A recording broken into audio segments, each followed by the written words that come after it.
আসসালামু আলাইকুম এভরিওয়ান। আপনারা সবাই কেমন আছেন? আশা করি সবাই ভালো আছেন। আমরাও ভালো আছি আলহামদুলিল্লাহ। আমার প্রাণপ্রিয় ভাইয়া ও আপুরা যারা দেশ এবং দেশের বাইরে থেকে আমার ভিডিওটা দেখতে শুরু করেছেন, প্লিজ একটা লাইক দিয়ে পুরোটা ভিডিও কন্টিনিউ করবেন। আর যারা আমার চ্যানেলটিতে আজকে নতুন ভিজিট করেছেন, সাবস্ক্রাইব করে আমার চ্যানেলের পাশে থেকে যাবেন। আপনারা আমার পাশে থাকবেন, আমিও আপনাদের পাশে থাকবো ইনশাআল্লাহ। এই তো সকাল সকাল কিন্তু ব্যালকনিতে আসলাম। তো ব্যালকনির গাছগুলোতে একটু পানি দিলাম। এখন কিন্তু সকালের দিক দিয়ে একটু ভালোই ঠান্ডা লাগে। আর ব্যালকনিতে আসলে হালকা শীতের একটা এমএস পাওয়া যায়, খুব ভালো লাগে আমার। আর এ তো দেখেন আমার মেহেদি গাছে কিন্তু আবার নতুন করে পাতা হয়েছে। তো আজকে ভাবলাম একটু মেহেদি পাতা ছিঁড়ে মাথায় দিব। তো মেহেদি পাতা চুলের জন্য কিন্তু অনেক উপকার, এটা আমরা সবাই জানি। আর এদিকে আমার মানি প্লান্ট গাছগুলোর একটা ডাল থেকে অনেক ডাল হয়েছে। আমার টবে মূলত অনেক ঝোপালো হয়েছে মানি প্লান্ট গাছগুলো। আর ওইখান থেকে একটা ডাল ভেঙে নিচে পড়েছে, যেটা আপনাদের এখন দেখালাম। তো এখানেও কিন্তু এই যে দেখেন কতগুলো মানি প্লান্টের গাছ হয়েছে। খুব বেশি একটা যত্ন নিয়েছি তা কিন্তু না, শুধু নিয়মিত একটু পানি দিয়েছি, তাতেই কিন্তু বেশ ভালো হয়েছে মানি প্লান্ট গাছটা। আর এদিকে মুদাসিরের বাবা সকালে বাজারে গিয়েছিল। তো আজকে বলেছিলাম বাইরে থেকে পরোটা নিয়ে এসো। গতকাল গরুর কলিজা ফ্যাপসা রান্না করেছিলাম, সেই তরকারিটা ছিল, এজন্য গরম করে নিয়েছি। আর পরোটাটা তো সকালের নাস্তা আজকে গরুর কলিজা ফ্যাপসা দিয়ে পরোটা দিয়ে নাস্তাটা করে নিব। এরপর আমি একটু চা খেয়ে নিব, যেহেতু আমি একটা চা পাগলি, আপনারা সবাই জানেন যারা আমার রেগুলার ভিউয়ার্স। তো পরোটা দিয়ে নাস্তা করে এরপর ব্যালকনিতে আসলাম। তো ব্যালকনিতে যে আমি পাখি পালি, পাখি আর কবুতর, তো যারা আমার রেগুলার ভিউয়ার্স তারা জানেন এটা গতবার শীতেই বাচ্চাটা হয়েছিল, কবুতরের বাচ্চাটা। তো এই বাচ্চাটা এখন বড় হয়েছে। তো কবুতরের বাচ্চাটাকে এখন খাবার দিলাম। তো আমরা তো নাস্তা করে নিয়েছি, ওদেরকেও তো নাস্তা দিতে হবে, এই জন্য ওদেরকে খাবার দিতে এসেছি। আমার যেহেতু গ্রামের গাছপালা পাখি অনেক পছন্দ, এই জন্য শহরের মধ্যে এক টুকরো ফ্ল্যাটে ব্যালকনিতে আমি হালকা গাছ আর পাখি রাখতে আমার কাছে বেশ ভালো লাগে। এতে করে হালকা আমি একটু গ্রামের স্পর্শ পাই। এই তো দেখেন আমার পাখিগুলো কিন্তু এখনও ডিম দিচ্ছে। যারা আমার রেগুলার ভিউয়ার্স শুরু থেকে আমার ভিডিওগুলো দেখছেন তারা জানেন আমি গতবার শীতে 7 থেকে 10টা পাখি এনেছিলাম। মুদাসের খাঁচাগুলো উঁচু করে দিত আর পাখিগুলো উড়ে চলে যেত। তো এরপর থেকে কিন্তু খাঁচার দরজা আমি বেঁধে রাখতাম। তাই 3টা পাখি আছে, মাশাল্লাহ 3টা পাখিতে নিয়মিত ডিম দিচ্ছে। তো আর এই একটা কবুতরের বাচ্চা আছে, তো এটা বড় হয়ে গিয়েছে, এখন খুব শীঘ্রই এটা ছেলে না মেয়ে বোঝা যাবে। আর এই তো দেখেন পাখিগুলোতে কিন্তু খাবার খাচ্ছে। মাশাল্লাহ আমার পাখিগুলোর কিন্তু কোনো একটা অসুখ হলে আবার নিজে নিজেই সুস্থ হয়ে যায়, আমার কাছে বেশ ভালো লাগে। আর এই খাঁচার সাইড দিয়েই কিন্তু আমি গাছপালা রোপণ করেছি। আর এই তো আমার পাখিগুলো আর কবুতর কিন্তু খাবার খাচ্ছে।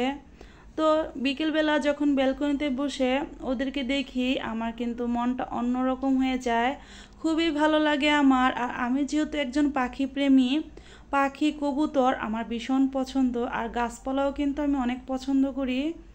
আর এই তো মুদাসির বাবা যেহেতু বাজারে গিয়েছিল, বাজার থেকে শোল মাছ নিয়ে এসেছে। তো দেখেন শোল মাছটা কতটা তাজা। আর সব সময় কিন্তু মুদাসিরের বাবা এমন লাফানো মাছই আনে, তো সবসময় কিন্তু আপনাদের সাথে শেয়ার করা হয় না।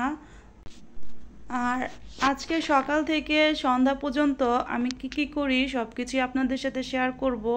যেহেতু ভিডিওতে 10-12 মিনিটের বেশি ভিডিও দিলে ভিডিও লং হয়ে যায়, তাই এই অল্প সময়ের মধ্যে যতটা সম্ভব শেয়ার করব। আর এদিকে লাল শাক নিয়ে এসেছে, লাল শাকটা মুদাসির পছন্দ। তো লাল শাকটাকে এখন আমি বেছে নিব। আর অফ ক্যামেরায় মাছটাকেও আমি কেটে নিব। ভিডিওর এই পর্যায়ে এসে আমার আপু ও ভাইয়াদের কাছে আমার প্রতিদিনকার একটাই কথা, আমার কথায় ও কাজে যদি কোনো ভুল ত্রুটি হয়ে থাকে প্লিজ ক্ষমা সুন্দর দৃষ্টিতে দেখবেন। আর আমার প্রতিদিনকার ব্লগগুলোতে আমার কথা দ্বারা যদি কাউকে আঘাত দিয়ে থাকি নিজের আপনজন ভেবে আমাকে ক্ষমা করে দিবেন। আর এদিকে শাকটা আমি পানিতে ভিজিয়েছি, যেহেতু শাকের মধ্যে অনেক ময়লা মানে মাটি। আর অফ ক্যামেরায় আমি পেঁয়াজটা ভেজে মশলা কষিয়ে এখানে শোল মাছ আলু দিয়ে আমি কষিয়ে নিচ্ছি। আজকে আমি আলু দিয়ে শোল মাছের ঝোল রান্না করব। ঝোল বলতে অত একটা না, আঠা আঠা ঝোল। তো কিভাবে রান্না করি তো ভিডিওটার সাথেই থাকবেন আপনারা। আর একটা কথা বলি আমার আপু ও ভাইয়াদেরকে, আমরা একে অপরের পাশে যদি ঠিক মতো না থাকি তাহলে কিন্তু আমরা এগিয়ে যেতে পারবো না। যারা আমার চ্যানেলটিকে সাবস্ক্রাইব করেছেন আমার বন্ধু, তারা আমার পাশে যদি সঠিকভাবে থাকেন, আমার ভিডিওগুলো যদি ফুল ওয়াচ করে দেখেন, এতে করে কিন্তু আমার চ্যানেলের জন্য ভালো হবে। আর আমিও আপনাদের ভিডিওগুলো ফুল ওয়াচ করে দেখি বা দেখব, এতে করে আপনাদের চ্যানেলেও কিন্তু হেল্প হবে। আর এভাবে যদি আমরা একে অপরের পাশে না থাকি তাহলে কিন্তু 4000 ঘন্টা ওয়াচ টাইম পূরণ করা অনেক কঠিন হয়ে যাবে। তাই আমরা একে অপরের পাশে থেকে একে অপরকে এগিয়ে নিয়ে যাব।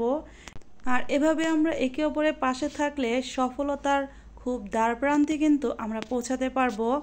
নাহলে কিন্তু সফলতার সিঁড়ি, স্বপ্নের সিঁড়ি আমরা কিন্তু ধরতে পারবো না। আর এই তো দেখেন আপনাদের সাথে কথা বলতে বলতে কিন্তু আমি এখানে শোল মাছটা রান্না করে নিচ্ছি। আর অফ ক্যামেরায় আমি ঝোলের জন্য পানি দিয়ে দিয়েছিলাম, তো হালকা আঠা আঠা ঝোল করব। আর এভাবে আমি শোল মাছটা রান্না করে নিব। এই তো শোল মাছটা কিন্তু রান্না হয়ে গেছে। আর এখন আমি লাল শাক ভাজি করব। তো আজকে কাঁচা বাগার দিব, এজন্য কিন্তু প্রথমে 2টা শুকনা মরিচ আমি ভেজে এর মধ্যে পেঁয়াজটা দিয়ে দিয়েছি, সাথে কিছু রসুন। এখন এটা আমি কিছুক্ষণ ভেজে নিব। ভেজে এখানে আমি লাল শাকটা দিয়ে দিব। তো এভাবে লাল শাক রান্না করলে কিন্তু খেতে দুর্দান্ত লাগে আর সময়ও কিন্তু কম লাগে। আর শাকটাকে যদি সিদ্ধ করেন এরপর রান্না করেন তখনও ভালো লাগে, তবে সময়টা কিন্তু একটু বেশিই লাগে। তো এভাবে কে কে লাল শাক রান্না করেন কমেন্টে জানাতে কিন্তু ভুলবেন না আপুরা। আর এই তো দেখেন এভাবে কিন্তু শাকটা আস্তে আস্তে সিদ্ধও হয়ে যাবে আর পানিটাও কমে যাবে আর শাকটা রান্নাও হয়ে যাবে। আর এতে করে কিন্তু পুষ্টিগুণটা সম্পূর্ণ থাকে লাল শাকের ভিতর। আর সিদ্ধ করে যদি পানিটা ফেলে দেওয়া হয় তাহলে কিন্তু অনেকটা পুষ্টিগুণ চলে যায়, তা আমরা সবাই জানি। তো আমি কিন্তু খুব ভালো করে গুছিয়ে কথা বলতে পারি না, দয়া করে আমার কথায় যে ভুল ত্রুটি হবে আপনারা ক্ষমা সুন্দর দৃষ্টিতে দেখে নেবেন। কয়েকদিন যাবৎ টিভিতে খবর দেখি, তো খবরে একটা জিনিস অনেক দেখছি, কেক বিক্রি নিয়ে অনেকে ভাইরাল হচ্ছে। তো ভাইরাল বিক্রেতাদেরকে নিয়ে এখন দেখছি যে অনেক টিকটকও হচ্ছে। তো নিত্য প্রয়োজনীয় দোকানেও এত ভিড় নেই, সেই কেকের দোকানে এত ভিড়। কেক কেনাটা নিয়ে তারা যতটা না ব্যস্ত, কেক দিয়ে ভিডিও তৈরি করার জন্য তারা কিন্তু তার চাইতে 2 গুণ 3 গুণ বেশি ব্যস্ত। কেক বিক্রেতাদের সেই কেক বিক্রির জন্য অনেক মানুষ সেখান দিয়ে হাঁটাচলা করতে পারছিল না। অনেক অফিসগামী মানুষও যাতায়াতে অনেক কষ্ট হচ্ছিল, যেটা টিভিতে খবরে দেখলাম। এরপর পুলিশ তাদেরকে সেখান থেকে চলে যাওয়ার জন্য ওয়ার্নিং দিয়েছে। ভাইরাল হওয়ার নেশায় সবাই মত্ত হয়ে আছে, তবে সৎভাবে নয়, অসৎ উপায়ে। আর এই তো দেখেন আমি এখানে লাল শাকটা ভাজি করে নিয়েছি। আজকে আমাদের দুপুরের খাবারের মেনু ছিল শোল মাছের ঝোল, লাল শাক ভাজি আর ভাত। আর দুপুরে খাওয়া দাওয়া করে কিছুক্ষণ রেস্ট নিয়েছি, এখন 3টা বাজে। তো হঠাৎ করে একটা দুর্ঘটনা ঘটে গিয়েছে, সেটা হচ্ছে আমার এই ব্লেন্ডারটা চলছিল না। তো আমি চালের গুঁড়ো করতে চেয়েছিলাম, হঠাৎ করে দেখছি যে বন্ধ হয়ে গিয়েছে।